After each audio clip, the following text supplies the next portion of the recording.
Apakah nilai tempat 3 dalam 654.213? Mari kita fikirkan cara untuk menyelesaikan masalah ini. Sebelum itu, biar saya menulis semula nombor ini dan saya akan menulis setiap angka dengan warna yang berlainan. Jadi 654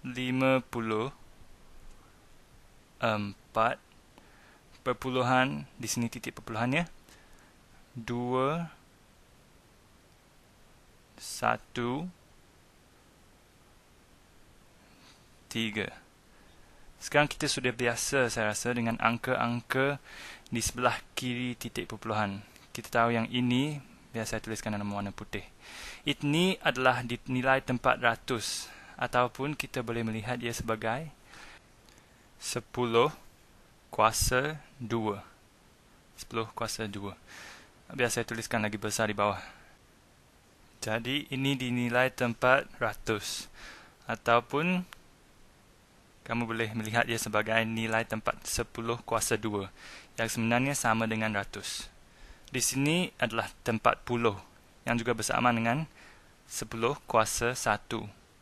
Di sini pula adalah nilai tempat sa, yang bersamaan dengan 10 kuasa 0. Kemudian kalau kamu bergerak satu tempat ke kanan titik perpuluhan, ini adalah nilai tempat per 10. Nilai per 10 ini boleh juga dilihat sebagai 10 kuasa negatif 1. Seterusnya, jika kita pergi ke warna ungu ini, kita gerak 2 tempat ke kanan dan ini mewakili per 100 atau 10 kuasa negatif 2. Dan akhirnya 3 ini mewakili per 1000. Ini mewakili per 1000 ataupun 10 kuasa negatif 3. Sekarang untuk menjawab soalan apa itu nilai tempat 3 dalam 654.213, nilai tempatnya ialah per 1000. Nilai tempatnya adalah per 1000. Dan kita sebenarnya telah pun menjawab soalan tersebut. Tetapi untuk memastikan yang kita betul-betul memahami apa yang dimaksudkan dengan nilai tempat, saya akan menulis semula nombor ini. Kita boleh menulis semula nombor ini sebagai 600, sebab kita ada 6 di tempat ratus, campur 50, campur lagi 4 sa, iaitu 4.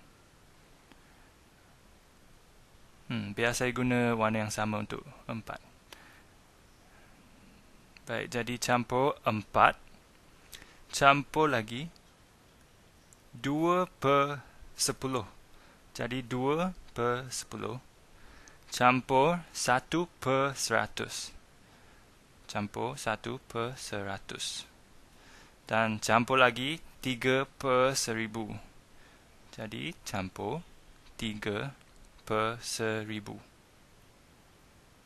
Ataupun untuk memastikan yang kita betul-betul memahami apa yang kita maksudkan dengan nilai tempat, kita boleh menulis semula nombor ini sebagai 6 kali 100 campur 5 kali 10 campur 4 kali 1. Saya selalu menulis dengan warna yang salah. Campur 4 kali 1 campur lagi 2 darab dengan 1 per 10 campur 1 kali 1 per 100 dan akhirnya campur 3 kali 1 per 1000. Oleh itu, harap-harap apabila kamu menuliskan seperti begini, kamu dapat menggambarkan apa yang dimaksudkan dengan nilai tempat. Jadi 6 ini berada di 1, 2, 3 digit ke kiri titik perpuluhan. Ia adalah di tempat ratus. Jadi ia mewakili 600. Ini mewakili 50 kerana ia di tempat puluh. Dan ini mewakili 4 sa. Kami gerak ke tempat per 1000. Jadi 3 ini mewakililah 3 per 1000.